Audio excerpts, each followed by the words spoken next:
할렐루야. 우리 다시 한번 박수합시다. 수고하셨습니다.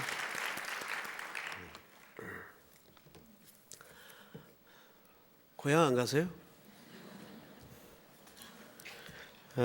고향 잘 다녀오십시오.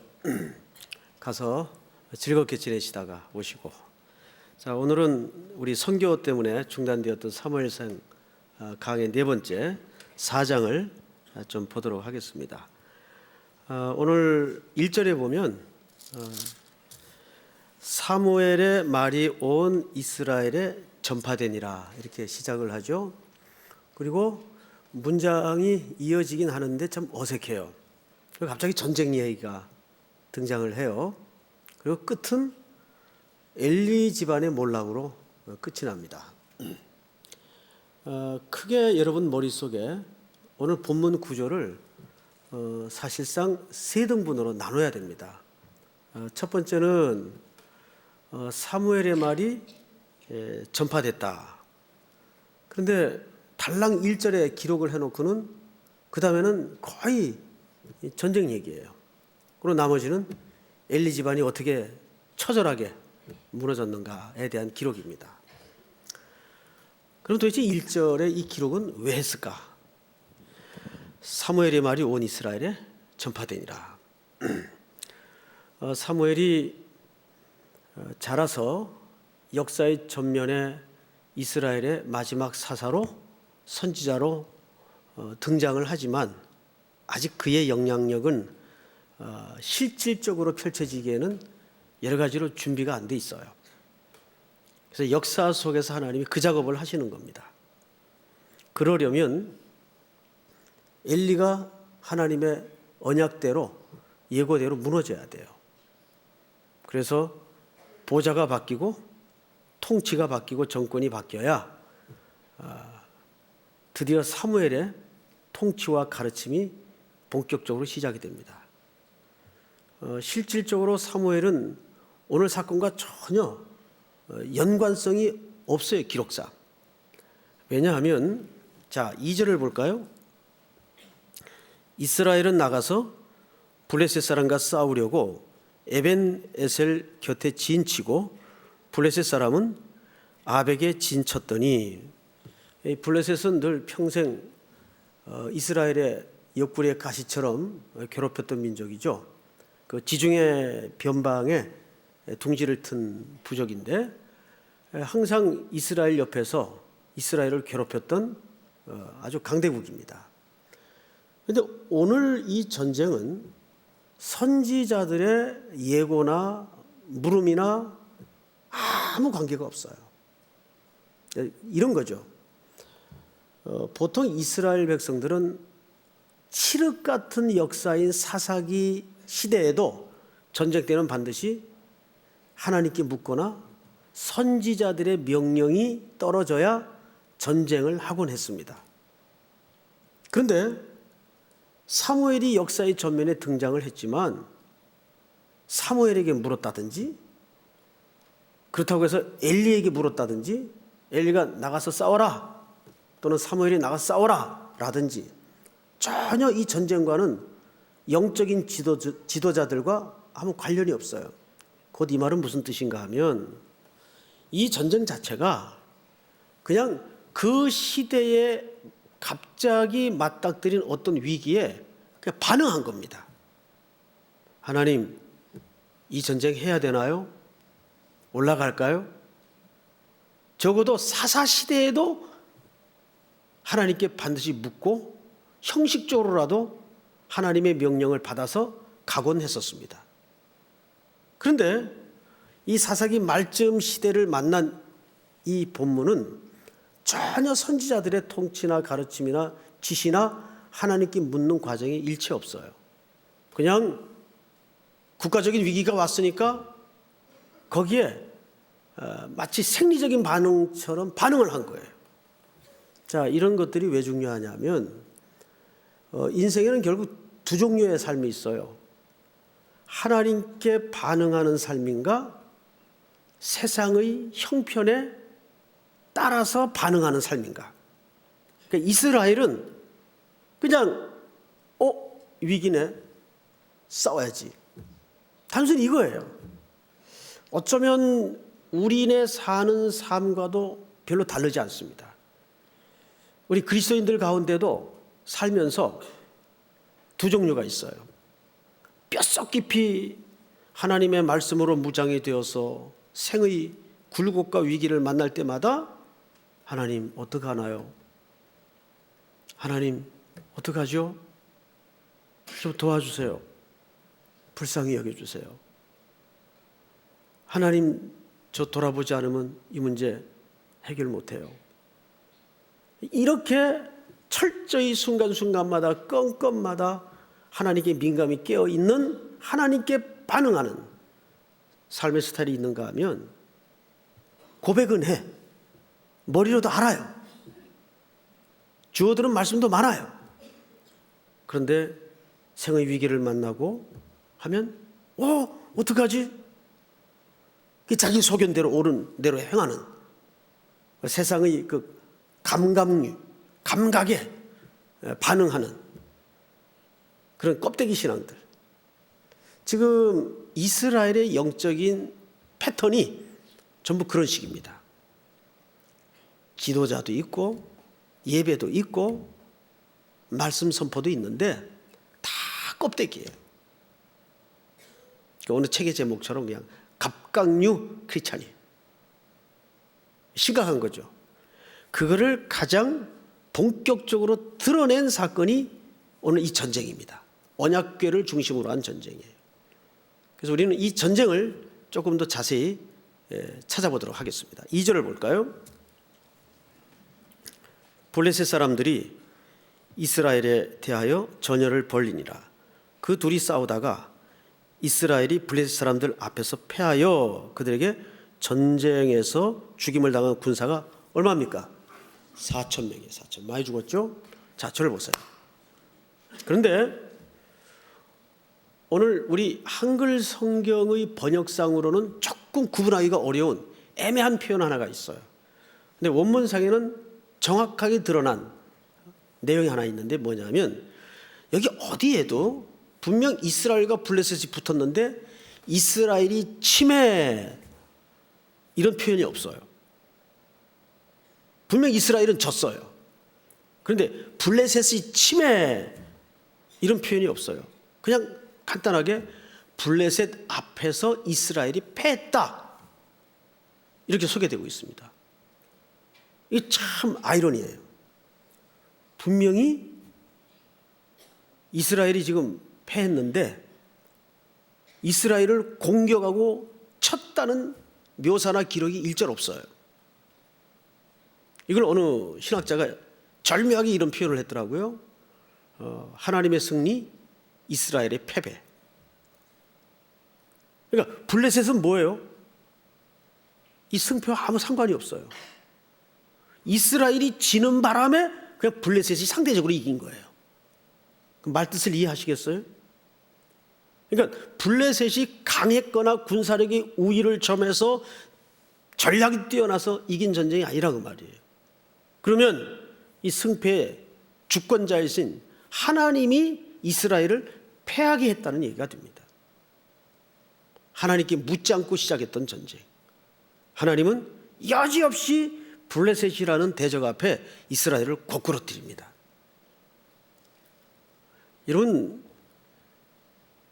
조심스러운 이야기이긴 하지만 내가 하나님 편에 있다고 해서 하나님이 전부 내 편 드는 건 아니에요. 다시 내가 하나님 편에 서 있다고 해서 하나님이 전부 내 편 드는 건 아니에요. 하나님은 하나님의 일을 그냥 해나가실 뿐이에요. 이스라엘은 분명 자기 나름대로는 하나님께 속한 백성이고 하나님의 군대로 생각을 했고 하나님의 백성이에요. 그런데 지금 이스라엘이 패한 사실은 기록이 되어 있는데 블레셋이 어떻게 쳤다든지 공격을 했다든지 하는 기록이 없어요. 또 볼까요? 자, 3절. 백성이 진영으로 돌아오며 이스라엘 장로들이 이르되 우리 여호와께서 어찌하여 우리에게 오늘 블레셋 사람 앞에 패하게 하셨는고. 여기도 보세요. 블레셋과 전쟁의 승패를 따로 놓고 있어요. 단지 그 패배가 누구 앞에 벌어진 거예요? 블레셋 앞에서 벌어진 거예요. 살다 보면 이런 경우들을 겪어요. 상대가 잘해서가 아니라 우리가 너무 못나게 굴어서 상대가 잘나 보이는 것처럼 보이는 경우가 가끔 있단 말이에요. 운동할 때도 그렇잖아요. 우리 국가대항전 축구를 한다.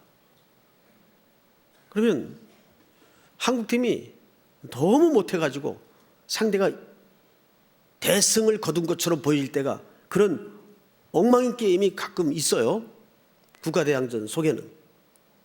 마치 그런 그림이에요. 자, 그런데 여기 한 가지 우리가 놓치고 지나가서는 안 되는 중요한 질문 하나가 있어요. 뭐냐 하면, 이 어처구니 없는 승패를 앞에 놓고 이스라엘 장로들의 질문이에요. 근데 이 질문은 굉장히 훌륭한 질문이에요. 똑똑한 질문이에요. 뭐라고 질문했습니까? 질문을 한번 보십시다. 3절. 이렇게 돼 있어요. 백성이 진영으로 돌아오매 이제 4,000명 죽고 철저하게 망가져서 돌아왔죠. 이스라엘 장로들이 이르되 여호와께서 어찌하여 우리에게 오늘 블레셋 사람들 앞에서 패하게 하였는고. 여기가 질문이에요. 자, 저를 보세요. 여호와께서 어찌하여 우리를 블레셋 사람 앞에서 패하게 하였는고. 사태의 정황을 가장 잘 함의한 질문이에요. 우리가 왜 졌어? 이 질문이에요. 이것은 오늘날 누구의 질문이어야 하냐 하면 오늘날 한국교회의 질문이어야 합니다. 마가복음에 보면 이제 후에 우리가 살펴볼 대목이겠지만, 예수님이 일단의 제자들 그 선두그룹과 소위 변화산이라는 산에 올라가서 깊은 영적인 체험을 합니다. 하나님의 신비를 경험하고 육안으로는 목도 할 수 없는 주의 영광을 보고 내려와요. 그 컨퍼런스가 얼마나 신기하고 놀라웠던지 베드로가 주여 여기가 좋사오니 그만 초막 새 짓고 여기서 삽시다. 얼마나 좋았으면.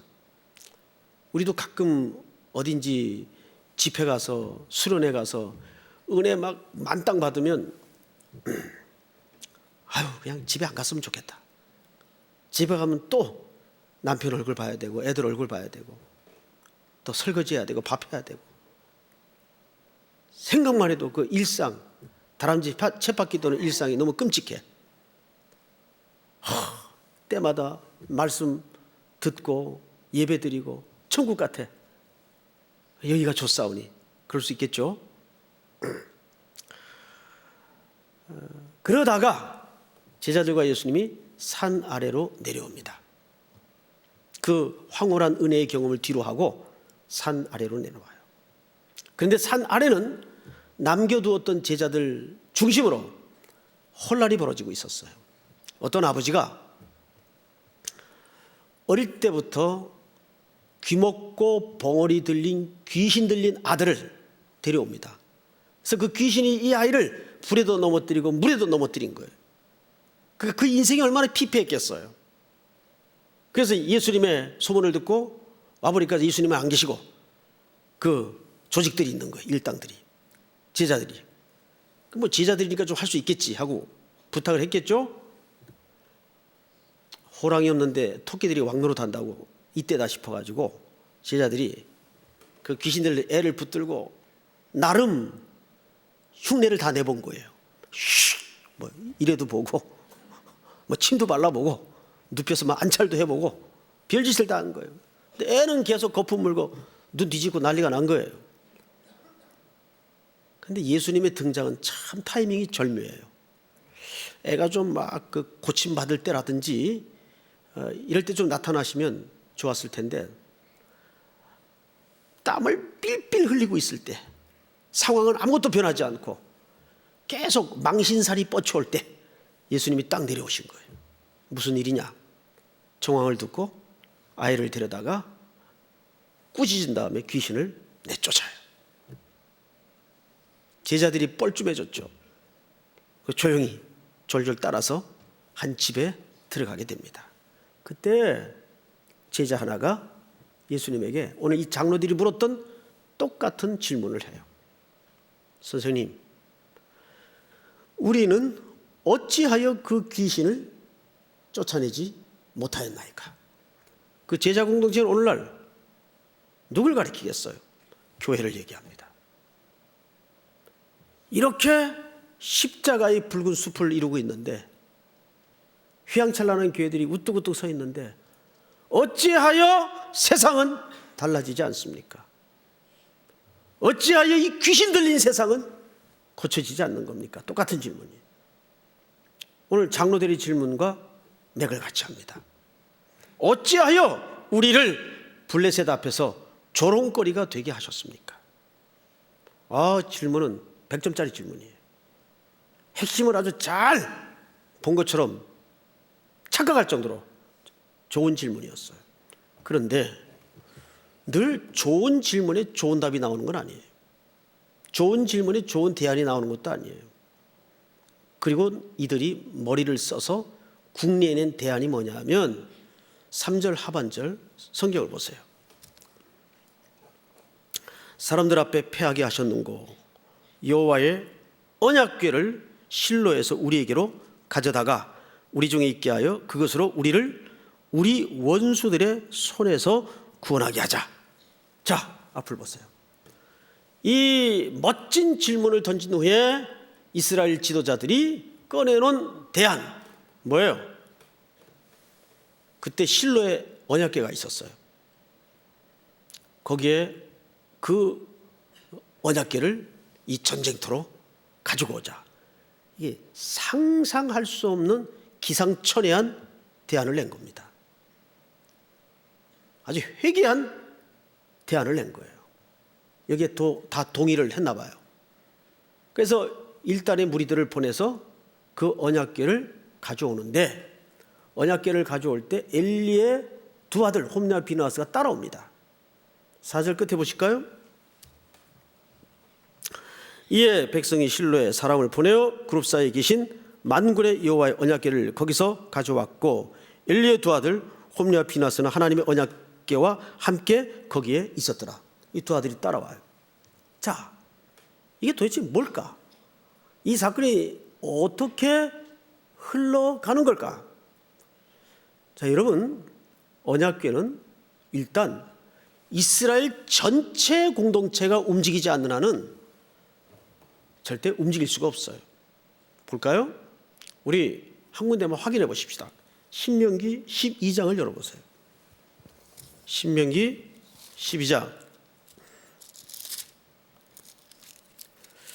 우리 요즘 새벽에 신명기 강해하고 있죠? 12장 보세요.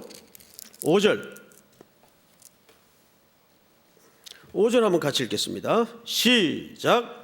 오직 너희의 하나님 여호와께서 자기의 이름을 두시려고 너희 모든 지파 중에서 택하신 곳인 그의 계실 곳으로 찾아 나아가서. 아멘. 자, 앞을 잠깐 보세요.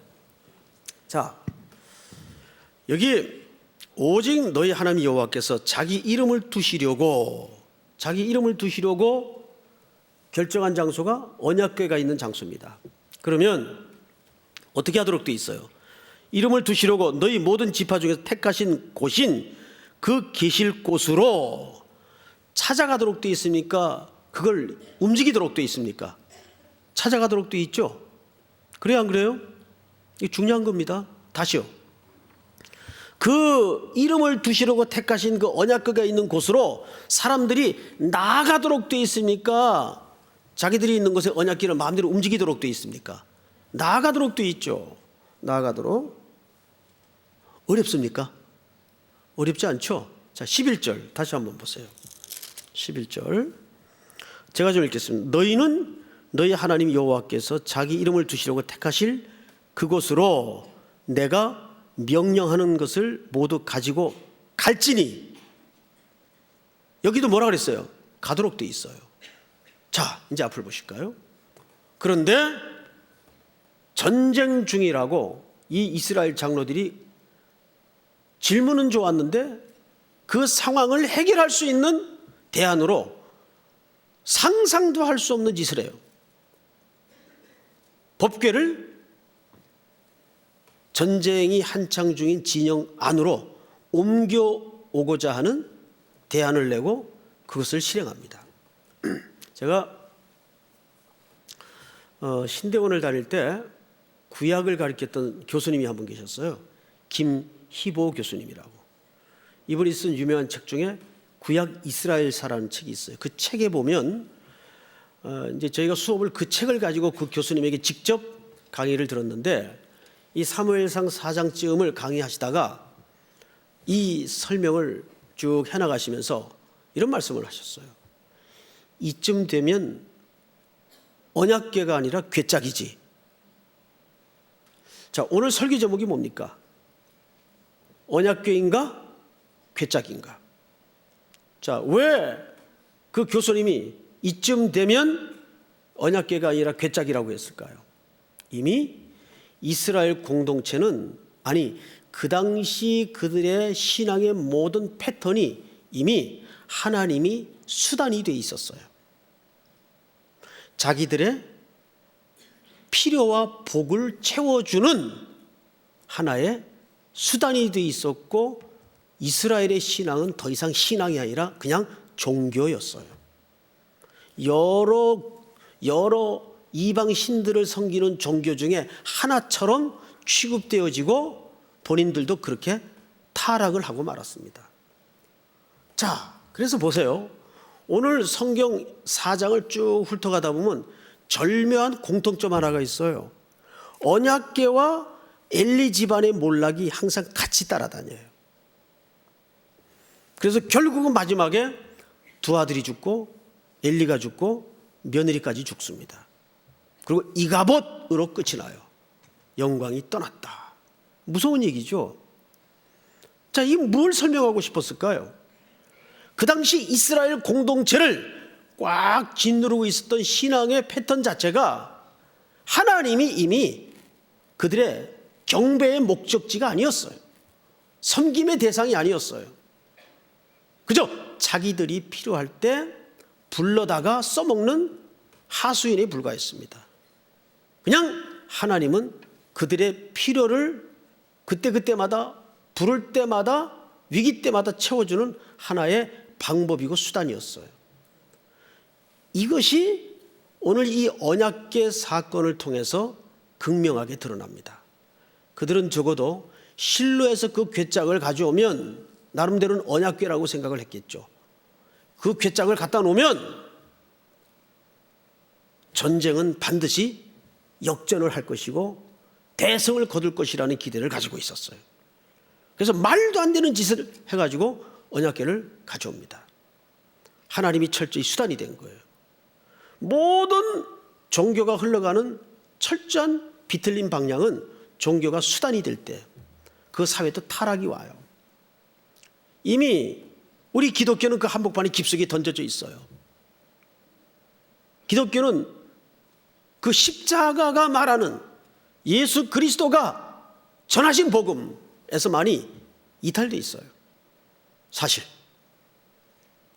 그래서 종교 열광주의에 빠지고 더 큰 자극을 찾아서 사람들이 쏠림 현상으로 몰려다녀요. 그래서 조용히 말씀을 전하면 다 자요. 재미가 없다 그래요. 말씀을 재미로 듣습니까? 다시 여쭤볼게요. 말씀을 재미로 들어요? 그 교회 목사님은 재미가 없어. 그래서 좀 더 센세이셔널하고 자극적인 이런 패턴의 교회를 사람들이 쏠려서 몰려다닙니다. 아주 위험해요. 오늘 한국교회는 이미 그 한복판에 깊숙이 들어와 있어요. 왜? 하나님이 대상이 아니에요. 이미 우리도 모르는 사이에 그런 기독교의 본질에서 이탈한 종교 열광주의에 많이 들어와 있습니다. 결국 인생을 움직이고 역사를 바꾸고 우리를 십자가 앞에 자복해 만드는 것은 열광도 감성도 아니에요. 하나님의 말씀 속에 하나님이 우리를 어떻게 사랑하셨는가에 대한 중요한 진의를 만날 때 우리는 항복하게 되는 거죠. 자, 결과를 한번 볼까요? 어떻게 됐나? 승리를 가져왔나요? 자, 4장으로 다시 가십시다. 난리가 났어요. 난리가. 5절 보세요. 5절. 여호와의 언약궤가 진영에 들어올 때 온 이스라엘이 큰 소리로 외치매 땅이 울린지라.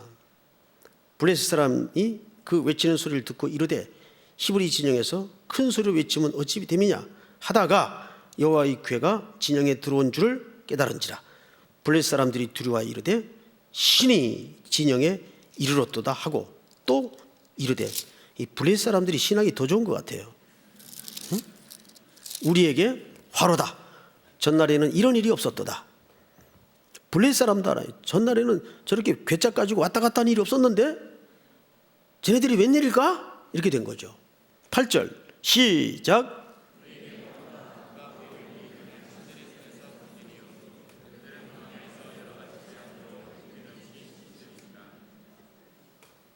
블레셋 사람들은 히브리인들의 종교를 다신 종교로 이해를 하고 있었습니다. 신들이라 이렇게 표현을 하죠. 자, 9절 너희 블레셋 사람들아 강하게 되며 대장부가 되라. 너희가 히브리 사람의 종이 되기를 그들이 너희 종이 되었던 것 같이 되지 말고 대장부 같이 되어 싸우라 하고 10절 시작. 블레셋 사람들이 쳤더니 이스라엘이 피하여 각기 장막으로 도망하였고 살육이 심히 커서 이스라엘 보병에 엎드려진 자가 3만 명이었어. 네, 거의 7배 반이 더 깨집니다. 법궤만 들어오면 끝나는 줄 알았는데 법궤가 들어와 가지고 드디어 본격적인 전쟁에 2차전이 붙었는데 3만 명이 죽어요. 1차에는 몇만 명이 죽었어요? 4천 명이 죽었어요. 그럼 합이 몇 명이에요? 3만 4천 명이 죽었어요. 자, 여기에서 우리는 세 가지 상실을 똑똑하게 목격하게 됩니다. 첫째, 3만 4천 명이라는 인명 상실을 봐요.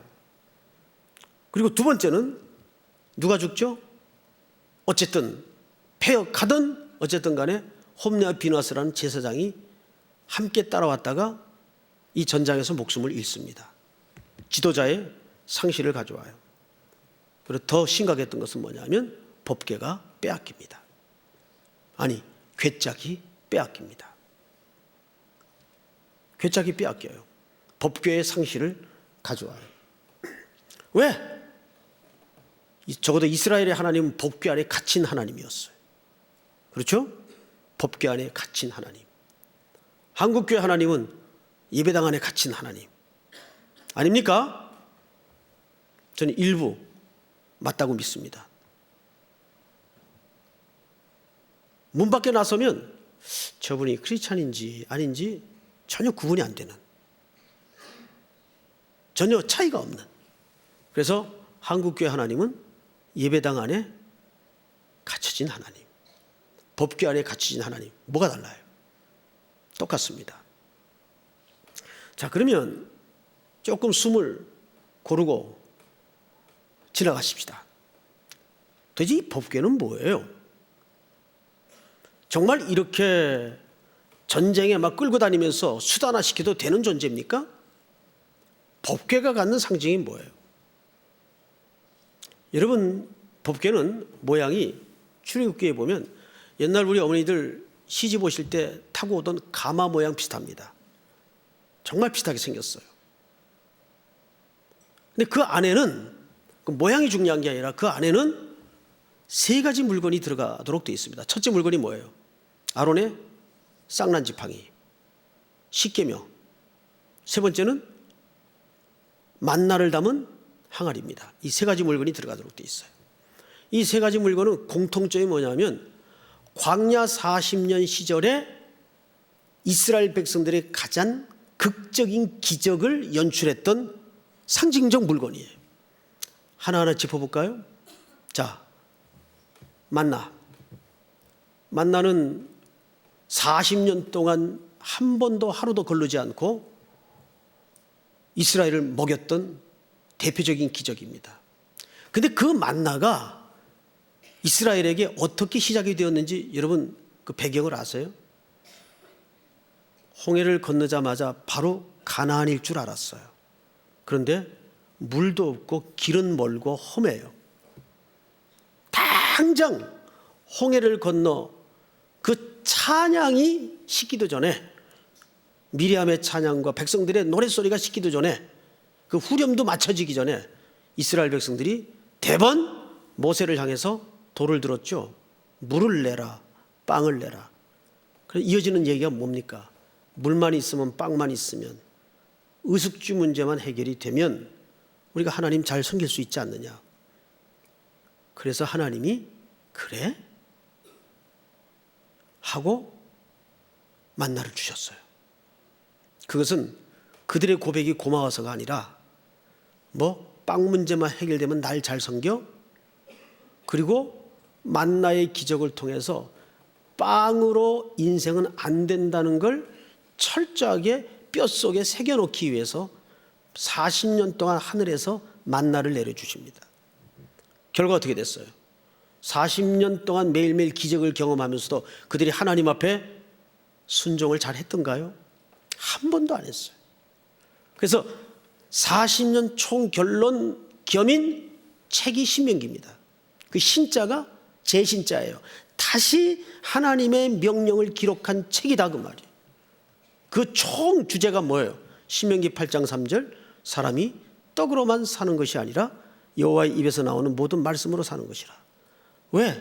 인생은 떡이 있으면 영적인 문제는 해결된다고 스스로를 속였어요. 속았어요. 근데 떡의 문제가 해결이 되었는데도 인간이 하나님을 생리적으로 잘 섬기질 못하더라고요. 그래서 확실해졌어요. 어떻게? 사람이 떡으로만 사는 것이 아니요 여호와의 입에서 나오는 말씀으로 사는 것임을 깨달았어요. 그래서 광야를 시작하기 전 예수님에게 무서운 시험이 닥치죠.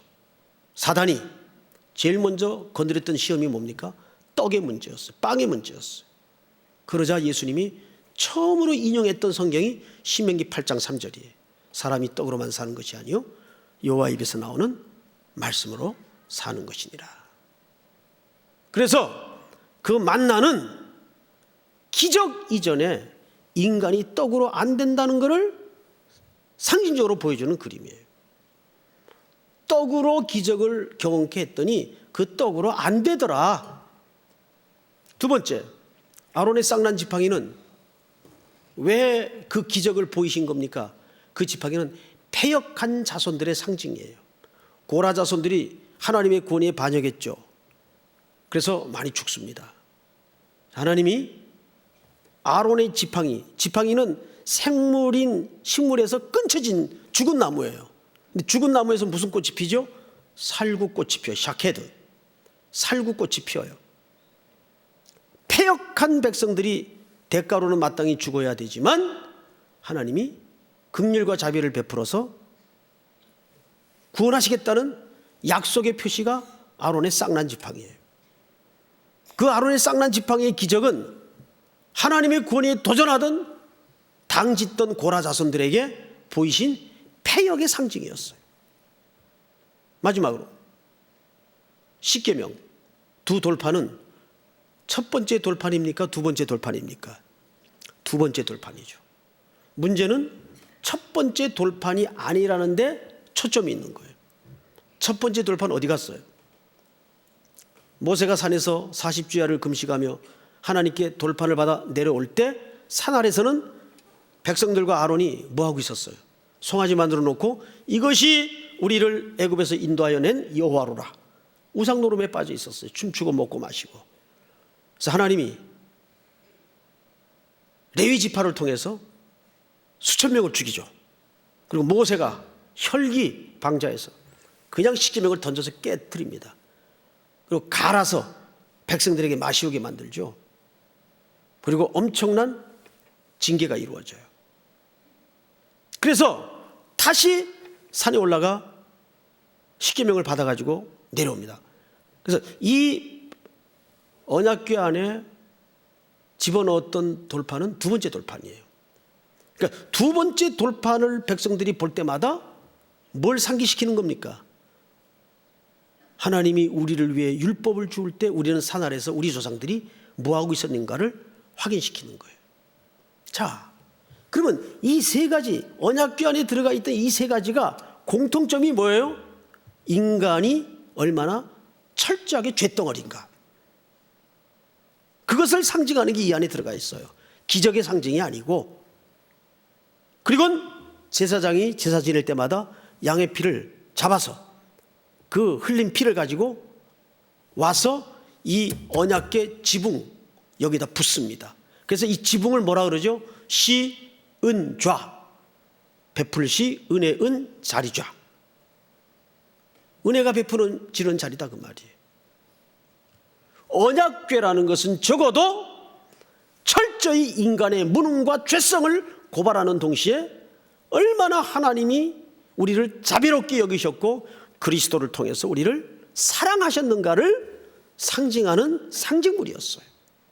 그런데 그 본질적 알맹이는 다 빠져나가고 역사가 흐르고 세월이 흐르면서 이 사람들이 그만 그 하나님의 임재의 상징인 긍휼의 상징인 우리를 어떻게 사랑하시는가에 대한 이 메시지가 담긴 상징물을 괴짝으로 만들어버리는 겁니다. 미신화시켜버리는 겁니다. 이런 예는 많아요. 이스라엘 백성들이 광야에서 말 안 듣고 패역해 굴 때 하나님이 다 죽이죠. 그때 하나님이 모세에게 구리뱀을 만들어서 놋뱀을 만들어서 장대 끝에 달아라. 그리고 그것을 쳐다보는 자마다 구원을 얻을 것이다. 그래서 장대 끝에 높이 구리뱀을 만들어 백성들로 하여금 쳐다보게 하고 죽을 생명들을 살리셨어요. 그리고 900년 동안 백성들이 그것을 성소에다 갖다 놓고 그 놋뱀을 뭐합니까? 성물 숭배를 합니다. 그걸 숭배를 해요. 그것도 무려 900년 동안.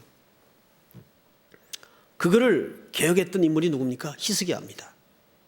히스기야가 개혁운동을 하면서 그 형상물 자체가 중요한 게 아니다. 그리고 그걸 깨트려 버리죠. 그리고 그것을 명명하기를 느우사단, 즉 놋조각이라고 아주 부숴버립니다. 우리식으로 얘기하면 수천 년 동안 이 벽 뒤에 걸어 예수 그리스도의 죽음의 현장으로 상징했던 십자가를 박살을 내는 겁니다. 그런 식이죠. 그래서 십자가마저도 미신화시켜서는 안 돼요. 그런데 그런 형상물뿐만 아니라 우리의 행동의 모든 기초 밑에는 이런 미신화 작업이 있어요. 예를 들어 볼까요? 아주 간단한 실례지만 우리가 기도하면 응답을 받죠. 그럼 물어봅시다. 기도해서 응답받나요?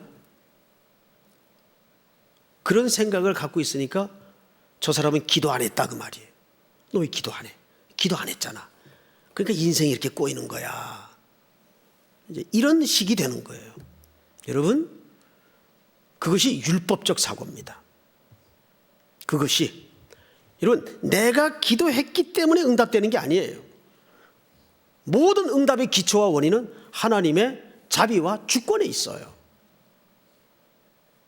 내가 기도했고 안 했고 있지 않아요. 아멘. 우리가 기도한다는 것은 행동이 조건이 되기 때문에 기도한다는 게 아니에요. 정말 무디의 말처럼 내미는 거지의 손과 같이 하나님, 이 문제는 주님의 자비와 긍휼 없이는 안 되는 문제입니다. 그냥 구하는 거예요. 단순히 나는 구했다 이게 아니에요. 그러니까 신앙생활이 오래되고 그것이 종교의 껍질을 가지게 되다 보면 우리의 행동도 신앙의 모든 행위도 미신화 작업이 가능하다니까요. 그래서 신앙생활 오래한 사람들일수록 그런 요인이 우리 속에 슬며시 밀고 들어올 때가 얼마든지 있어요. 항상 우리는 내 행동이 모든 신앙생활의 기초가 아니라 하나님의 자비와 그분의 긍휼히 여기심, 여기에 우리의 모든 인생의 근거를 둬야 돼요. 아멘. 그런데 이 이스라엘 장로들은 대책이라고 의논하여 꺼내놓은 행동이 하나님의 그런 용서와 자비와 인간의 폐역이 담아진 이 언약궤를 그만 괴짝을 만들어버리는 우를 범하고 맙니다. 이것은 의도적인 배치예요. 하나님이 그 이스라엘의 종교의 실체를 드러냄으로써 엘리 시대의 종막을 고하는 겁니다.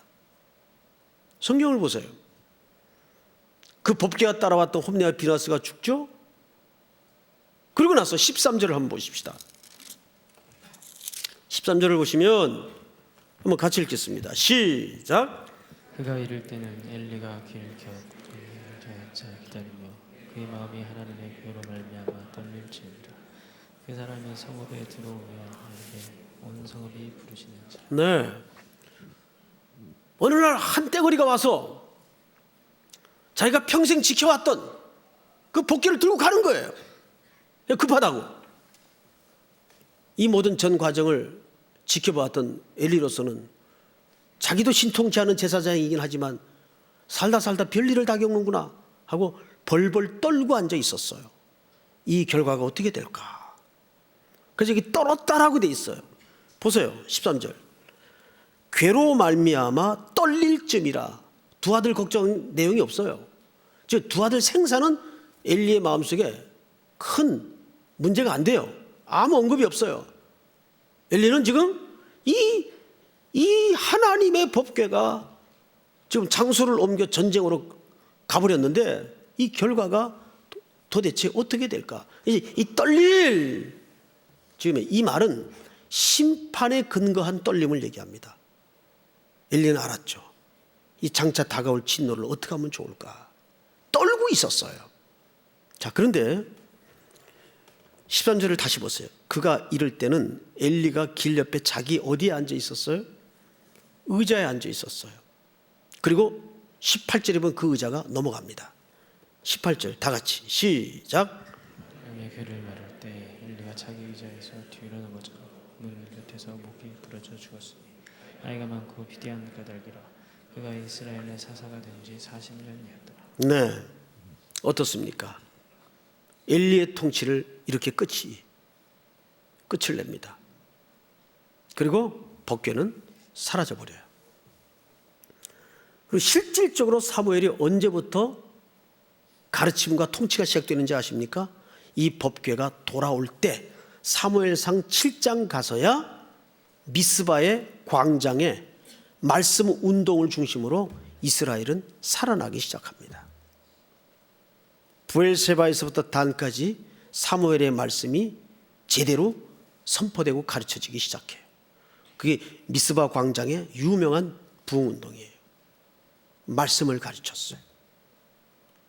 뼛속 깊이 흔들릴 수 없는 하나님의 언약의 말씀을 가르치고 새겨놓고 전하기 시작했습니다. 그러니까 이것은 엘리 시대의 종막을 가져오면서 어떻게 새로운 시대가 도래하는가를 하나님이 그림으로 보여주는 겁니다. 자, 여기에는 우리 개인적 차원에서 중요한 적용이 하나 있어요. 뭘까요? 우리가 지금까지 신앙생활이 다 잘못되고 틀렸다는 말이 아니에요. 부분 강점도 있어요. 지금 잘하고 있는 것은 격려하고 칭찬은 받을 만해요. 그런데 어느덧 3.1교회 이제 60년을 맞으면서 우리도 모르는 사이에 많은 신앙의 문제점들이 나오기 시작합니다. 이거는 거울 앞에 선 자처럼 정직하게 하나님의 말씀의 거울에 비추어서 봐야 돼요. 그리고 이제는 어떤 비바람과 풍랑 속에도 누구도 흔들 수 없는 언약의 우리 교회를 세워나가야 됩니다. 언약의 말씀.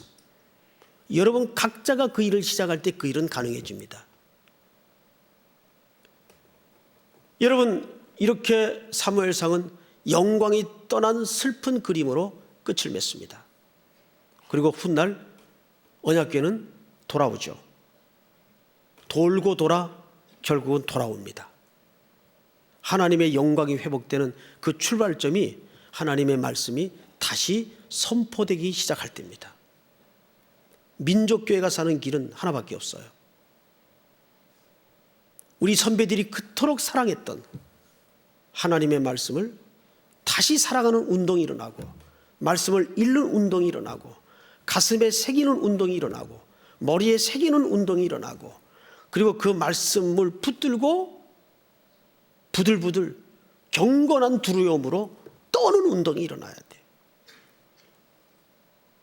한 절의 말씀을 가지고도 운명이 바뀌고 인생이 바뀔 수가 있어요. 말씀은 그렇게 능력이 있습니다. 믿습니까? 자, 15절 다 같이 읽겠습니다. 4장 15절 시작. 그때 엘리의 나이가 98세라. 그의 눈이 어두워서 보지 못하더라. 예, 이런 신체적 상황을 성경 기자가 왜 써놨을까요? 나이는 많고 자연히 눈은 어둡겠죠. 그 눈 어둡다는 것을 왜 써놨을까요? 이것은 이 퇴락해가는 영적인 지도자의 생리 상태를 통해서 그 시대의 영적인 그림을 그대로 보여주는 겁니다. 눈이 어둡다는 것은 앞을 볼 수 없었다는 얘기예요. 판단을 못했다는 얘기예요. 지도자가. 이 엘리는 한나가 성소에서 기도할 때도 야단을 쳤어요. 너 지금 때가 어느 때인데 취해서 주정하고 있냐? 술 끊어. 보세요. 영적인 지도자가 그 시대의 한 영혼에 대한 고통을 제대로 들여다보지 못하면 계속 헛소리하다가 끝납니다. 그 말을 이렇게 한 거예요. 눈 어두워 보지 못하더라. 지금 제일 문제가 한국교회가 무슨 일을 벌리고 일을 하는 게 아니에요. 눈을 떠서 이제는 어디가 길인지를 제대로 봐야 됩니다. 이스라엘 장로들의 질문이 우리 속에 가슴 아프게 회복이 돼야 돼요. 어찌하여 여호와께서 블레셋 앞에 우리를 패하게 하셨던고? 선생님, 어찌하여 우리는 그 귀신을 쫓아내지 못하였나이까? 이 교회가 내놓아야 되는 아픔의 질문이에요. 이렇게 교회가 많은데 어찌하여 세상은 바뀌지 않습니까? 어떻게 점점 더 어두워갑니까? 라는 비통한 질문처럼 그 질문이 나와야 돼요. 오늘 여러분들이 이 말씀을 듣고 일어설 때 그 질문이 진실하게 있어지기를 축복합니다. 믿습니까? 그리고 형식적인 미신화되어 가던 모든 신앙의 껍데기를 잘게 썰어서 다 내려놓고 벌거벗은 몸으로라도 좋으니 수치를 드러내야 돼요. 수치를 드러내고 하나님 앞에서 자신을 위해서, 가정을 위해서, 우리 민족교회를 위해서, 우리 삼일교회가 어디로 가야 될 것인가? 어떻게 겸손히 이 시대 앞에 주께서 명하신 소명을 감당해야 될 것인가? 그리고 사람의 관심을 갖는 교회가 되었으면 합니다. 특별히 이 땅에 세파와 스펙과 경쟁에 쓰러져가는, 무너져가는 스펙을 찾아 눈이 벌건 청년들을 향해서 주님이 가라 하신 그 험한 곳에, 그 복음의 현장에 너도 나도 다시 한번 일어나겠다는 구름대 같은 꿈을 갖는 청년들이 이곳으로 몰려오는 환상을 보면서 우리 교회가 이제 60년을 새롭게 미스바 광장에 시작하는 교회가 될 수 있기를 주님의 이름으로 축복합니다. 다 일어나십시다. 전능하신 나의 주 하나님 찬양하죠.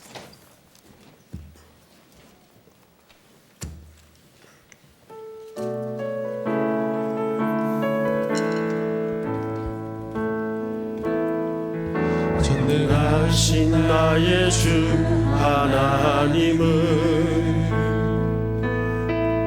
능치 못하시는 정연에